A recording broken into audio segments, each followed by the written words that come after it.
अस्सलामुअलैकुम।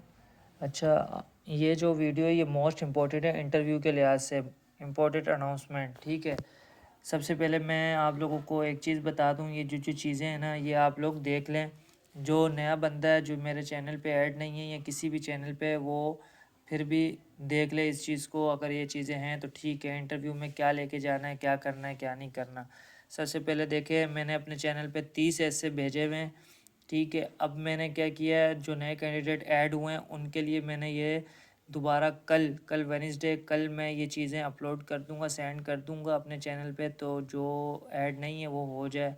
03182258 126 व्हाट्सएप पे मैसेज करें, लिंक्स भेजूंगा, आप उसको फॉलो कर लें इंशाल्लाह। उसमें कल इंशाल्लाह कल से पहले पहले जो ऐड हो जाएगा उसको ये चीज़ें मिल जाएंगी। जो बाद में होगा उसको भी मिलती रहेंगी, पर वो उसको ढूंढनी पड़ेंगी, क्योंकि बार बार ये चीज़ें भेजना बहुत मुश्किल हो जाता है।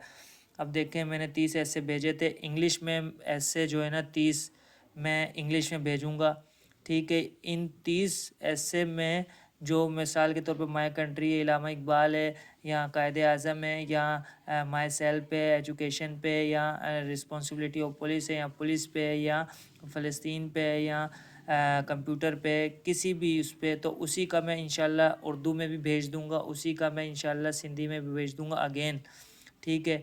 30 ऐसे ही होंगे। ये नहीं समझे कि 30 30 30 90 हो गए, नहीं, ये 30 ही ऐसे होंगे। इसको मैं काट देता हूँ, ठीक है। मिसाल के तौर पे इंग्लिश के जो 30 भेजूंगा ना, उसी 30 को मैं उर्दू और सिंधी में भेज दूंगा, ताकि जिसने उर्दू में करना है, क्योंकि देखो अगर वो वहाँ पे आपको बोलते हैं इंग्लिश का ऐसे करो, माई कंट्री मिसाल दे रहा हूँ फॉर एग्जांपल, तो उर्दू में बोलते हैं कि कायदे आज़म पे कर दो, तो जो सिंधी वाले हैं बेचारे, वो अगर उर्दू में नहीं कर पा रहे तो वो सिंधी में कायदे आज़म पे करेंगे ना, इसमें चॉइस हो जाएगी उसके लिए, ठीक है। चॉइस किसी में नहीं देते वो डायरेक्ट बोलते हैं कि आप दो ऐसे वो बताते हैं, इंग्लिश में माई कंट्री कर दो, मिसाल दे रहा हूँ, कोई भी वो ऐसे बोलेंगे कि इंग्लिश में ये कर दो, उर्दू में इलामा इकबाल कर दो। तो इंग्लिश में तो कोई चॉइस नहीं, इंग्लिश में सिंधी में जो है सिंधी लैंग्वेज वाला वो भी इंग्लिश में ही करेगा। पूरी आवाम जो इंटरव्यू देगी इंग्लिश में तो ऐसे करना ही करना है जो वो बताएगी। जब वो दूसरा ऐसे बोलेगी कि उर्दू में कर दो, तो जो उस उर्दू और सिंधी में चॉइस हो जाएगी। मिसाल के तौर पे उर्दू में वो बोलते हैं कि कर दो आप माई सेल्फ है, अपने बारे में बता दो, तो आप जिसको सिंधी में आता है सिंधी में बता दे, जिसको उर्दू में आता है उर्दू में बता दे। आई होप कि ये चीज़ समझ आ गई होगी। तो इसलिए मैं इंग्लिश के ऐसे जो सेंड करूँगा वही उर्दू और सिंधी में भी सेंड कर दूँगा, ये सारे सेम ही हैं, ठीक है। और ये 30 इसलिए मैंने 40 नहीं बोले, 50 नहीं बोले, 30 इसलिए बोले कि देखो आज जैसे कि इंटरव्यू होता है मिसाल के तौर पे, तो जो ऐसे आज आ गया वो कल दोबारा नहीं आएगा। तो इसीलिए 10 12 इंपॉर्टेंट नहीं बता सकते, ये मोस्ट इंपॉर्टेंट 30 है, इन्हीं में से ही आएगा। ज़्यादा फ़ायदा नहीं है ना 10 बताऊँ उसमें से ना आए, तो आप लोग परेशान ना हो। तो 30 याद कर ले, यही रिपीटेड होते हैं और इन्हीं में से ही आता है। तो ये 30 मोस्ट इंपॉर्टेंट है, ये कल इंशाल्लाह चैनल पे होंगे, इंग्लिश उर्दू सिंधी में, ठीक है। तो ये चीज़ क्लियर हो गई। पहली चीज़ के तैयारी के हवाले से, तैयारी के हवाले से पहले टॉपिक मैंने छेड़ा है, तो तैयारी के हवाले से ऐसे कंप्लीट हो गए। ये 20 नंबर के ऐसे इंशाल्लाह आप लोग इसमें से कम भी मेरे हिसाब से आपके नंबर डिडक्ट होंगे भी तो 2 या 3 हो जाएंगे। तो आप लोग 17 नंबर तो ऐसे से गेन कर लोगे। और मेरी कोशिश है कि पूरे 20 से 20 आए इंशाल्लाह। राइटिंग प्रेजेंटेशन हर चीज़ मैंने बताई हुई है, वीडियो अगर किसी ने देखी हो तो हर चीज़ ऐसे कंप्लीट हुआ। वाइवा 30 नंबर का है, तो इंशाल्लाह वाइवा में मेरे हिसाब से आपके 20 से 25 आने चाहिए। वजह ये है, देखो ज़्यादा सोचा करो और मतलब नंबर लेने की इंशाल्लाह, तो कुछ वो बनेंगे। 25 और 20 45 तो नंबर आने चाहिए, कुछ भी हो। 45 नहीं आ रहा तो कोई बात नहीं, 40 तो पक्के होंगे अगर इस तरीके से तैयारी कर ली। Viva all general knowledge question, viva के जनरल जितने भी नॉलेज क्वेश्चन है वो मैंने सेंड किए, दोबारा मैं कर दूंगा कल ही। और इसके साथ साथ इस्लामिक की पूरी वीडियो मैंने यूट्यूब पे इसी पे लगाई हुई थी। उनके लिए भी मोस्ट इम्पॉर्टेंट है कि इस्लामियत के सारे क्वेश्चन, क्योंकि इस्लामियत के ज़्यादा क्वेश्चन पूछे जाते हैं और जनरल नॉलेज के भी, ठीक है। जनरल नॉलेज बहुत कम पूछी जाती है, इस्लामियत के ज़्यादा। इस्लामियत के भी सारे क्वेश्चन मैं कल सेंड कर दूंगा, जनरल नॉलेज के भी। और इसी के साथ साथ ये भी याद रखें, आपके बारे में पूछ लिया जाएगा, या आपके फादर पुलिस में 25 साल सर्विस है, वो तो एक अलग मसला है। अगर पुलिस में या भाई उनके बारे में पूछ लिया जाएगा, और ये कहाँ ड्यूटी है, ये सारी चीज़ें। दूसरा प्लस इसमें एसपी डिस्ट्रिक्ट साउथ का कौन सा है, किमाड़ी का या इधर उधर का, तो ये चीज़ मुझे नहीं पता फ़िलहाल, ये कंफर्म करने के बाद इंशाल्लाह ये भी सेंड कर दूंगा। पर सबसे पहले इस्लामियत और ये चीज़ें मैं सेंड करने वाला हूँ, और 30 ऐसे। और इसमें इंशाल्लाह आप 30 में से 25 नंबर आपको मिलने, 25 नहीं तो 20 पक्के, 20 से नीचे नहीं आएंगे आप लोग इंशाल्लाह, 20 और इसमें 17, तो कम से कम आपके 40 नंबर कहीं नहीं गए।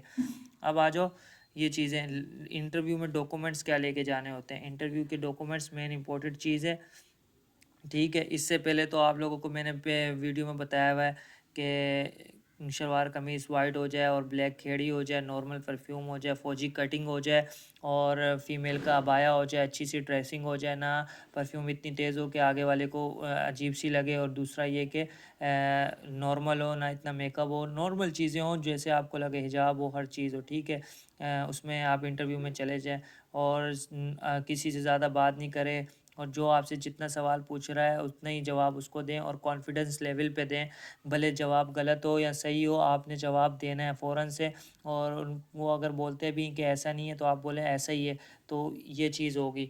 जवाब आपने देना, वो कॉन्फिडेंस लेवल चेक करते, ये नहीं चेक करते जवाब सही दिए या गलत दिए, ठीक है। दूसरी बात, अच्छा सबसे पहले जिनके फादर की सर्विस है हुई हुई है या रिटायर हुए हैं, तो उनके लिए मैं पहले बता देता हूँ कि वो क्या डॉक्यूमेंट्स लेके जाएं। देखें अपने फादर तीन तीन सेट कर लें, ये देखें 3 सेट ना, इंटरव्यू में 2 लेते हैं या 1 लेते हैं, जैसे भी 3 सेट बना के रख लें फ़ोटोकॉपी के। एक सेट में क्या क्या चीज़ें वो मैं बता देता हूँ। 3 सेट होंगे ना, तो अगर वो 2 ले लेते हैं तो 1 वापस घर आ जाएगा, कोई मसला नहीं है। अगर 1 लेते हैं तो 2 वापस आ जाएंगे, कोई मसला नहीं, काम आ जाएंगे आगे आपके। अभी तो बहुत सेटों की ज़रूरत पड़ेगी, पर इंटरव्यू में 3 सेट ले जाएं फ़ोटोकॉपी करके। एक सेट में क्या चीज़ें अटैच करनी है, स्टेपलर करनी है, वो मैं बता देता हूँ। 3 सेट के साथ ओरिजिनल डॉक्यूमेंट्स आप साथ एहतियातन ले जाएँ, ठीक है। ओरिजिनल ओरिजिनल डॉक्यूमेंट ले जाएँ, तो उससे आसानी हो जाएगी, ठीक है। ओरिजिनल डॉक्यूमेंट और 3 सेट ऐसे फ़ाइल में देखें, इस फाइल में ले जाएं इस तरह के, ठीक है ना। इस फाइल में ले जाएं आप ओरिजिनल डॉक्यूमेंट्स 3 सेट।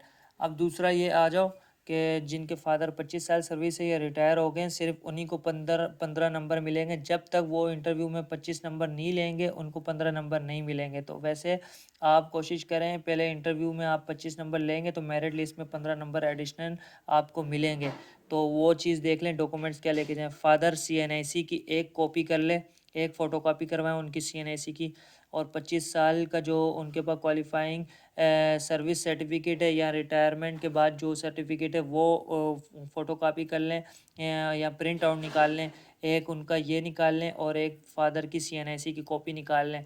और इसके साथ अगर किसी के फादर नहीं है, मदर है, तो वो मदर की फ़ोटोकॉपी CNIC की कर लें, ठीक है ना। तो फिर मदर की चलेगी। तो अभी फ़िलहाल 25 साल सर्विस की मैं चीज़ बता रहा हूँ। फादर की CNIC की एक कॉपी, और क्वालिफाइड सर्टिफिकेट वालिद साहब का जो 25 साल सर्विस है, या भाई है बहन है, 25 साल लाजमी होनी चाहिए। और रिटायरमेंट है तो तब भी 25 साल होगी, तो रिटायरमेंट हुए हैं तो उनके भी सर्टिफिकेट प्रिंट आउट निकाल लो, एक दो पेज, ठीक है। अच्छा, आपकी अपनी CNIC की फ़ोटोकॉपी 2 होनी चाहिए, ठीक है। 4 blue background passport size photo, blue भी हो या वाइट हो, कोई मसला नहीं है, ठीक है। पर आपकी 4 फ़ोटो एहतियातन 3 होती हैं, पर 4 कर लो एक सेट के ऊपर, और 4 फ़ोटोकॉपी फ़ोटो पासपोर्ट फ़ोटो होनी चाहिए, ठीक है। चौथी चीज़ मैंने आपको बताई। पांचवी, एजुकेशनल सर्टिफिकेट, मतलब मैट्रिक की जो सर्टिफिकेट होता है 2 साल बाद मिलता है, वो होना चाहिए। और मार्कशीट तो सबके पास होगी मैट्रिक की, तो अप्लाई किया तो ये भी चीज़। और 7, डोमिसाइल जो होता है, डोमिसाइल की एक फ़ोटोकॉपी, और फॉर्म D PRC की एक कॉपी, जिनका फॉर्म D और डोमिसाइल है। फॉर्म C की ज़रूरत नहीं है, ठीक है। PRC, फॉर्म D और डोमिसाइल। कितनी चीज़ें हो गई? 1 2 3 4 5 6 7, 7 चीज़ें हो गई। इनका एक सेट बना लो, मतलब एक सेट बना के स्टेपलर कर दो, ठीक है। स्टेपलर करके ये एक सेट हुआ। इसी तरीके से एक सेट ये बना, फिर दूसरा सेट भी बना लो, 3 सेट बना के अपने पास रख लो। 17 से 18 ग्रेड के अफसर के अटैच करवा लो, कोई मसला नहीं। अगर नहीं भी हो पा रहे तो कोई इतना ज़रूरी नहीं है, पर सेट करवा के लाजमी जाना, ठीक है। अब जो बंदा है वहाँ पे इंटर के हवाले से, जिसने इंटर किया हुआ वो इंटर की मार्कशीट लेके जा सकता है, और उसके पास सर्टिफिकेट है तो वो भी लेके जा सकता है, मार्कशीट पड़ी तो मार्कशीट भी लेके जा सकता है। ठीक है, अटैच इसी में करवा ले, इसी सेट में। और अगर वो इंटर बताता है या मास्टर उसकी की हुई हुई है या बीकॉम हुआ हुआ है, तो वो उसी हवाले से शायद उससे क्वेश्चन पूछेंगे, शायद क्या पूछते हैं उसी हवाले से कि इनका इंटर हुआ है, आप इंटर करके आप इसमें आना चाह रहे हैं, या ग्रेजुएशन हुआ है, तो वो इसी हवाले से सवाल पूछेंगे। आपको जो लगता है मेन चीज़ जो है ना आपकी ये है। अब इसमें एडिशन आपने क्या करना है, अगर आपके ज़्यादा एजुकेशन है तो वो ऐड कर दें डॉक्यूमेंट साथ, नहीं है तो कोई मसला नहीं, ये मेन चीज़ है, ये आपने करना है। अब जिसके फादर नहीं है, कोई भी नहीं है पुलिस में, और उनके डॉक्यूमेंट्स क्या लेके जाना है, एक CNIC फादर का एक फ़ोटोकॉपी, और अपने CNIC की 2 कॉपी करवा लो, 4 ब्लू बैकग्राउंड करवा लो, 3 हो गई। एजुकेशन मैट्रिक का 2 साल बाद जो सर्टिफिकेट मिलता है 5 हो गए।